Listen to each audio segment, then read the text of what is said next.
आज ही से जीवन के हर पल का आनंद उठा लो।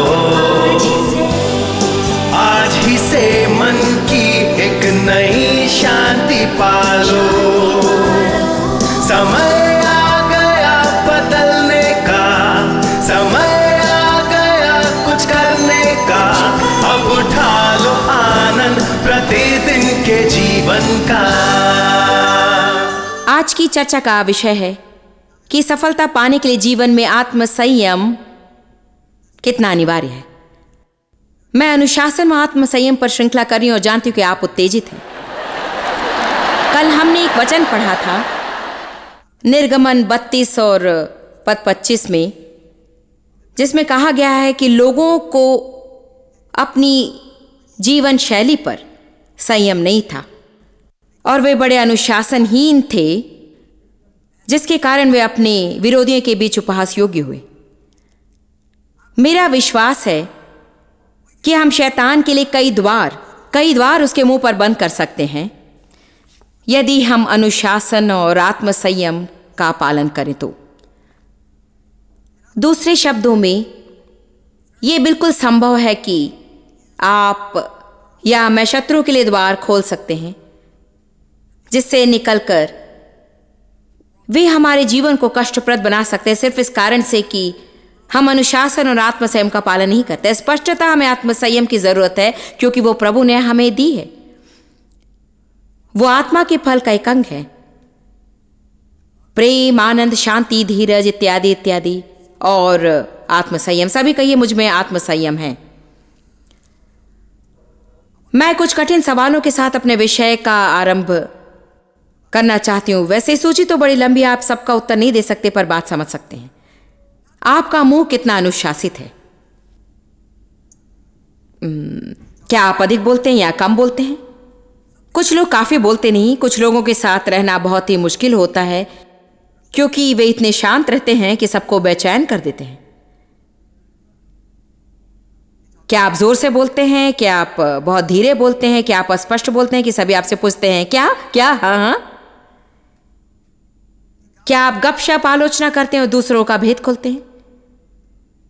क्या आप अपने शब्दों की ताकत को समझे बगैर बोलते हैं? क्या आप अच्छे श्रोता हैं या अच्छे वक्ता?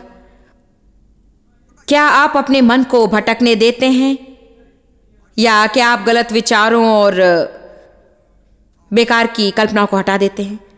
तो मेरा सवाल यह है, क्या आप अपने विचार और अपनी बातचीत के संबंध में अनुशासन और आत्मसंयम का पालन करते हैं? क्या आप प्रभु के वचन का मनन करने में वक्त गुजारते हैं? इसलिए कि बाइबल हमसे यही करने को कहती है। आप कहेंगे मुझे मनन करना नहीं आता। यदि आप चिंता करना जानते तो मनन करना भी जानेंगे, क्योंकि इसका अर्थ है एक ही बात को बार बार अपने मन में लाते रहना, हर दृष्टि से उसकी ओर देखना, और यही हम चिंता करते समय भी करते हैं।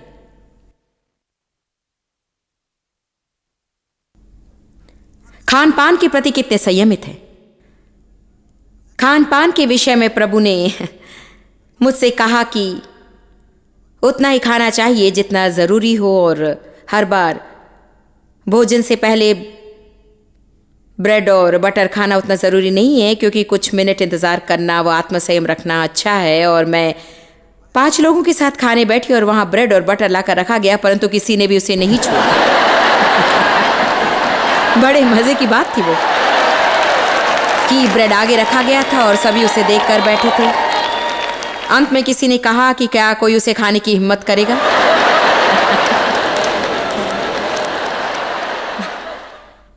और क्या आप बहुत ज़्यादा खाती हैं या बहुत कम या अक्सर? क्या आपको बहुत देर खाए बिना रहना, फिर जल्दी जल्दी खाने और खाने को ठीक से चबाए बिना निगलने की आदत है? कि आप तंदुरुस्त भोजन खाती हैं या हर समय बेकार का खाना खाती हैं? क्या आप पर्याप्त पानी पीती हैं या फिर सोडा, कॉफ़ी और चाय से काम चलाती हैं? क्या व्यायाम करती हैं वगैरह? इतना दबाव पड़ा कि मैं वहां टिक न सका। क्या आप अपने जीवन को संतुलित रखते हैं? काम करते हैं, आराम करते हैं, खेलते हैं और आराधना करते हैं कि आप सब कुछ बराबर करते हैं, या फिर काम में लगे रहते हैं, या फिर सोचते हैं कि जीवन तो एक पार्टी है जिसमें कोई जिम्मेदारी नहीं, और यदि है भी तो वो किसी और की है।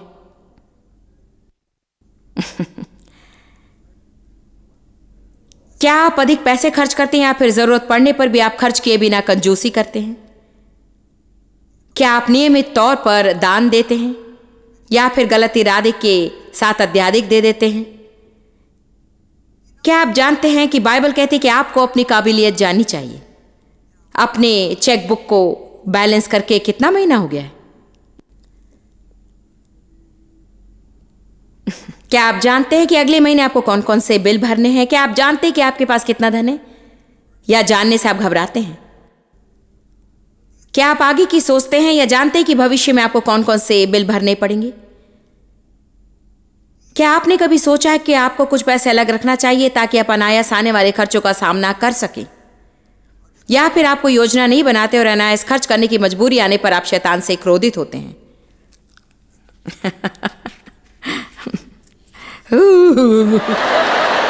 ये समझ लीजिए कि आपने इतना तो देख ही लिया कि ऐसा एक भी दिन नहीं रहता जो कि बिल्कुल आपकी योजना के अनुरूप चले। कुछ बातों के लिए अतिरिक्त समय निकालना पड़ता है, और अपने जीवन में एक सीमा रेखा खींचिए। जो होता है होगा ही। आप टायर पंक्चर होने की नहीं सोचते, पर हो जाता है। शायद आप फ्रिज खराब होने की नहीं सोचेंगे, पर हो जाता है। मेरा मानना है कि समझदार व्यक्ति कुछ पैसे बचा कर रखता है ताकि अनपेक्षित घटना घटने पर काम आ सके। ऐसा करके आप अपने ऊपर से अधिकांश दबाव हटा सकते हैं। क्या आप मनोरंजन के लिए खरीदारी करते हैं, या फिर आराम के लिए? किसी से नाराज होने पर क्या आप अपने लिए कुछ खरीदते हैं?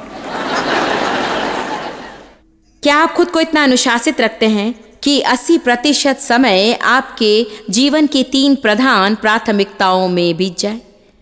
या फिर क्या आप अपना 80% समय बेकार की बातों में लगाते हैं और सचमुच जिस काम में अधिक समय लगाना पड़ता है उसके लिए पर्याप्त समय नहीं रहता? क्या आप नियमित रूप से प्रभु के लिए समय निकालते हैं? क्या आप नियमित रूप से प्रार्थना करते हैं? और क्या आप नियमित रूप से चर्च जाते हैं? क्या आप अपने परिवार के साथ समय बिताते हैं? क्या आप दूसरों से अच्छा नाता रिश्ता जोड़ने में समय बिताते हैं? आप सबके अच्छे मित्र नहीं रह सकते। सबके साथ मित्रता रख सकते हैं, पर हर एक के अच्छे मित्र नहीं रह सकते हैं। आप मुट्ठी भर लोगों के साथ ही वास्तव में अच्छा और निकट का रिश्ता बनाए रख सकते हैं, और आपको मन में ठान लेना होगा कि आप किसके साथ नाता जोड़ेंगे, और ये फैसला करने पर आपको उसके लिए समय निकालना पड़ेगा, क्योंकि समय बिताए बिना आप किसी से अच्छा रिश्ता नहीं बना सकेंगे। कभी ये मत सोचिए कि चूंकि आप एक ही घर में रहते हैं लोग आपसे प्रेम करते रहेंगे।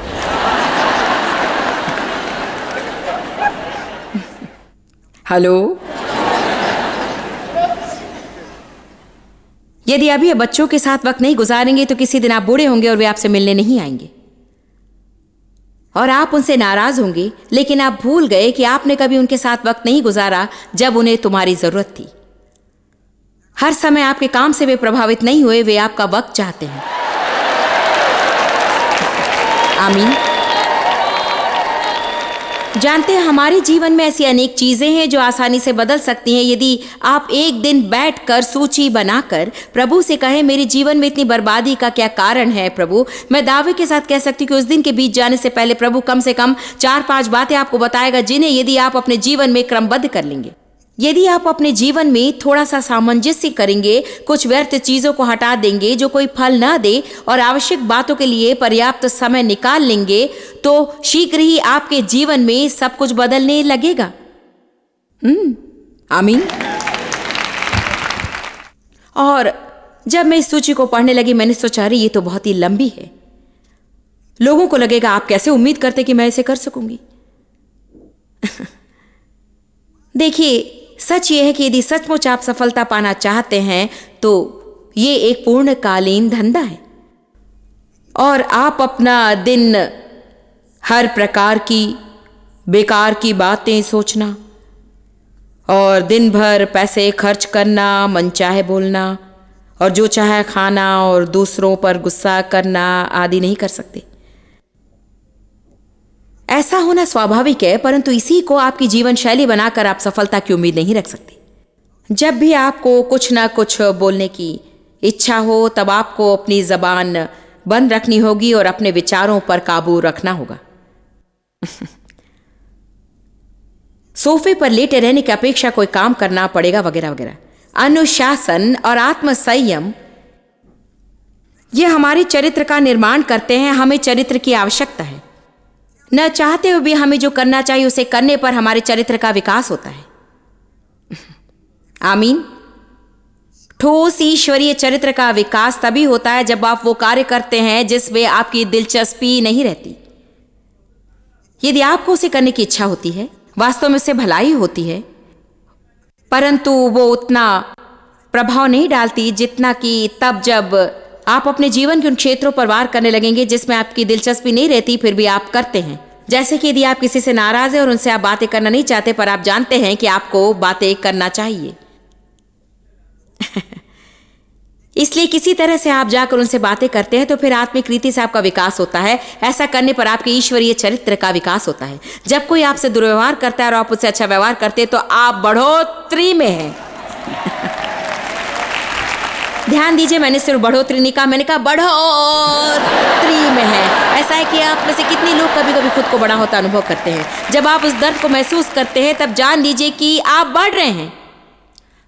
वर्तमान काल के लिए कोई भी अनुशासन सुखदायी नहीं होता, परंतु बाद में वो शांतिपूर्ण धार्मिकता का फल देता है। जिस काम को करने की इच्छा नहीं होती, उसे करने से तुरंत सुकून नहीं मिलता, परंतु बाद में आराम मिलता है। क्या आप अपने बच्चों को अनुशासित रखने के लिए खुद को अनुशासित करते हैं? मैं आपके मन में ये बात रखना चाहती हूं। अपने बच्चों को अनुशासित रखने के लिए क्या आप खुद को अनुशासित करते हैं? कभी कभी ऐसा कह देना आसान होता है कि खैर जो भी हो। किसी एक बच्चे को दंड के रूप में एक हफ्ते घर में पड़े रहने देना कोई मजेदार बात नहीं।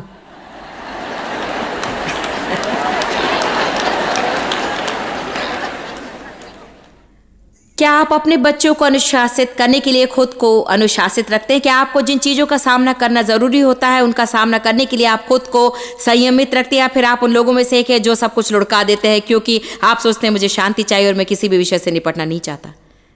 आप शांति चाहेंगे, पर वास्तव में आपके अंदर शांति नहीं रहती। आप में सच्ची शांति नहीं रहेगी यदि आप सब कुछ फिसला देंगे, क्योंकि जिन चीज़ों को आप फिसलाते हैं वे कहीं ना कहीं ढेर बन जाएंगे। आमीन। और तुरंत या बाद में आपके सामने एक ढेर नजर आएगा और वो इतना बड़ा दिखेगा कि आप उसको पार करते करते बेहोश होकर कहीं गिर पड़ेंगे। आपको चीजों से निपटना होगा, आपको विषयों से निपटना होगा। मैंने सेवकाई में जिन भी चीजों से निपटा है, मैं आपसे सच कह रही हूं कि जिन भी चीजों से मैंने निपटा है, उनमें सबसे कठिन यात्रा करना नहीं, अध्ययन करना नहीं, सबसे कठिन काम करना नहीं रहा, बल्कि सबसे कठिन काम रहा है विषयों से लगातार निपटते रहना। लगातार परिस्थितियों का सामना करना और विषयों से निपटना और लोगों को सुधारना और चीजों से निपटना, अलग बातों से निपटना, अनेक पहलुओं से निपटना और संघर्ष से निपटना। क्या आप जानते केवल 8 दफ्तरों में 510 कर्मचारियों के बीच शांति बनाए रखना ही एक पूर्णकालीन धंधा है। परंतु यदि मैं इस विषय को अनदेखा कर दूंगी तो शैतान को मेरी सेवकाई बिगाड़ने में अधिक देर नहीं लगेगी और मैं ऐसा नहीं होने दूंगी। आमीन। क्या आप अपनी दौलत का ख्याल रखते हैं? क्या आपका घर साफ सुथरा है? और आप अपनी गाड़ी की देखभाल कैसे करते हैं? कभी भी अपनी गंदी खटारी गाड़ी पर बम्पर स्टिकर लगाकर मत चलाइए, ये बताने के लिए कि आप ईश्वर से कितना प्रेम करते हैं। स्पीड लिमिट को पार करते हैं, विकलांग लोगों की जगहों पर अपनी गाड़ी खड़ी करके, जबकि आप विकलांग नहीं हैं। आमीन।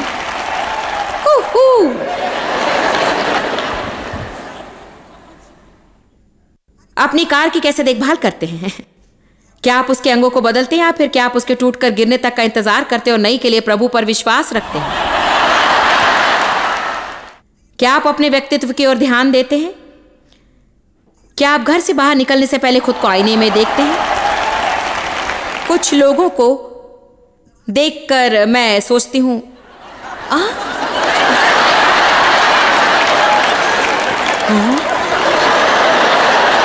क्या आपने खुद को देखा है?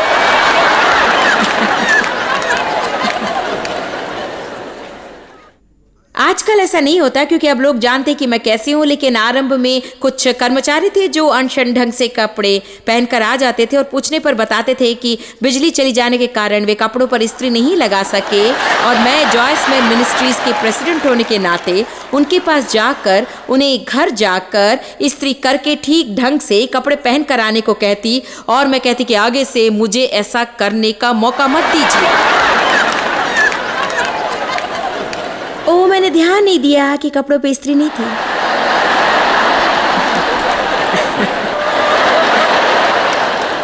हमारे काम का एक अंश है देखना। क्या ये ठीक है कि आज आप इस बात को समझ गए हैं? जानते हैं, शायद यीशु लोगों को ऐसा उपदेश देना चाहेगा। शायद वो ऐसे पहलुओं से निपटेगा जो शायद अधिक धार्मिक ना लगे, परंतु उनसे हमारे जीवन की सफलता व विनाश का फर्क निखरता है। परमेश्वर ने हमें आत्म संयम की आत्मा दी है। वो हमें संयमित देखना चाहता है। बाइबल कहती कि सावधान रहो, क्योंकि हमारा विरोधी शैतान गरजते शेर की नाई मौके की ताक में रहता है कि किसे फाड़ खाए। हमें विश्वास में दृढ़ रहकर उसका सामना करना चाहिए और बुद्धिमानी से सदा रहना चाहिए।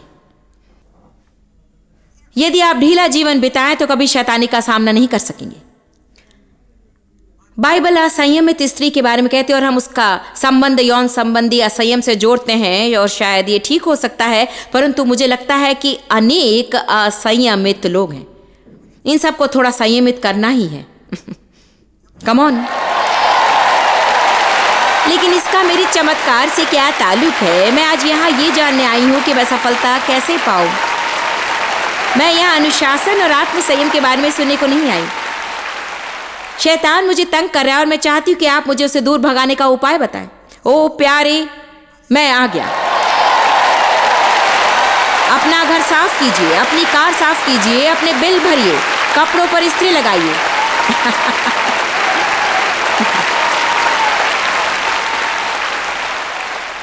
यदि आप खुद को संभाल ना सके तो प्रभु आपको दूसरों का अधिकारी कैसे बनने देगा? जो सिखाते हो उसे खुद करो। खुद सही काम किए बिना दूसरों को सही काम करने का उपदेश मत दो। स्वयं करके दिखलाओ। अच्छा, तो ईमानदारी का क्या कहें? क्या आप जीवन में ईमानदार हैं? क्या आप लोगों से जिस काम को करने का वादा करते हैं उसे पूरा करते हैं? क्या आप विकलांग ना होते हुए विकलांगों की जगह पर गाड़ी रखते हैं? क्या आप पंसारे की दुकान की चीजों को उनके लिए नियुक्त जगहों पर ही रखते हैं? या फिर यहां वहां रखकर दूसरों को उन्हें ढूंढते रहने में मजबूर करते हैं? क्या दफ्तर और घर में आप अपनी जगह को खुद साफ करते हैं, किसी और पर छोड़ देते हैं? जब आप दुकान में अपनी आवश्यक की चीजें उठाते हैं और कुछ आगे जाकर एहसास होता है कि उन सारी चीजों को खरीदने के लिए पर्याप्त धन आपके पास नहीं है, तो क्या आप उन चीजों को वापस उनकी जगहों पर रख देते हैं या फिर यहां वहां पटक देते हैं? जब आप कपड़ों की दुकान में कपड़ों को चुनते हैं तब क्या आप उन्हें अस्त व्यस्त करके रख देते हैं या ठीक से हैंगर पर लटकाते हैं या पैर से मारते?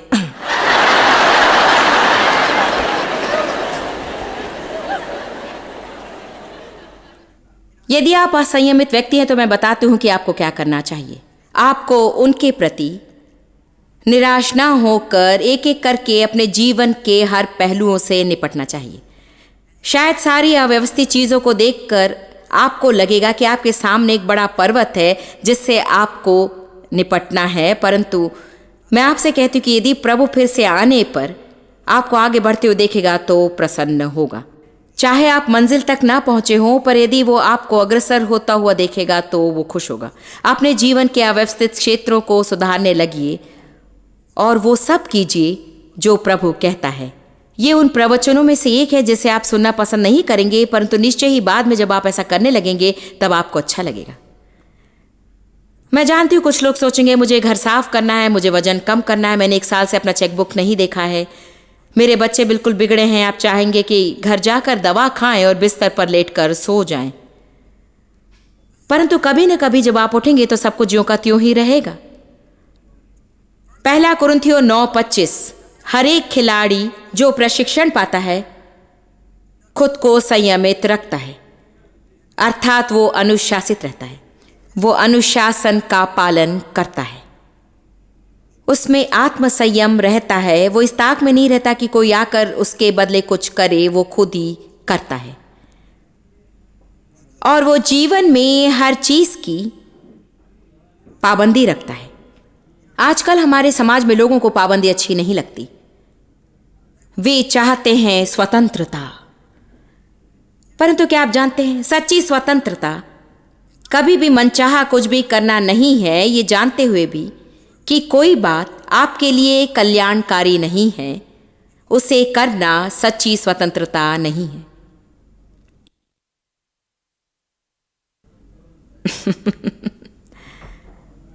जब आपका मन करे जो भी चाहे उसे करना सच्ची स्वतंत्रता नहीं है। सच्ची स्वतंत्रता, सच्ची आजादी का अर्थ है उन चीजों को नकारने की योग्यता रखना जो आपके लिए हितकारी नहीं होती। इसका अर्थ है कि जानते हुए कि आपको मना करने से दूसरों को दुख होगा, आप उसे करने से इनकार करें। इसलिए रोमियो 14 में पौलुस ने उनके जीवन काल की कुछ बातों पर चर्चा करते समय कहा, चाहने या ना चाहने पर भी मूर्ति के सामने रखी गई चीजों को ना खाएं। वाकई उनके लिए बहुत बड़ी बात थी। पौलुस को एक प्रकाशन मिला और उसने कहा, मूर्ति सिर्फ पत्थर के बने शिल्प हैं, उनके सामने रखकर पूजा की गई चीजें पवित्र नहीं मानी जा सकती।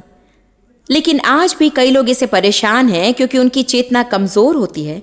और फिर उनमें से कुछ मसीह कहते थे कि धन्य प्रभु, हम आजाद हैं। उसने कहा, हाँ आपको आजादी है, पर आपको प्रेम मार्ग में चलने की आजादी है। और यदि आप अपने आप से मना करने को स्वतंत्र हो, क्योंकि यदि आप अपनी आजादी का अभ्यास करेंगे तो शायद किसी दूसरे की चेतना को ठेस लगेगी और शायद ऐसा कुछ करने में मजबूर कर सकती है जो पाप माना जाए। यदि हम सचमुच आजाद हों तो अपने आप से उतनी ही आसानी से मना कर सकते हैं जितनी आसानी से हम राजी होते हैं।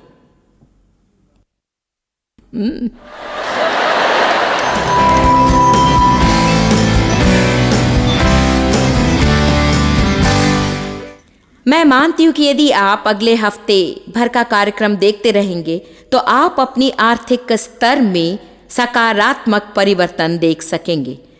मैं आर्थिक विषय पर एक नई श्रृंखला कर रही हूं।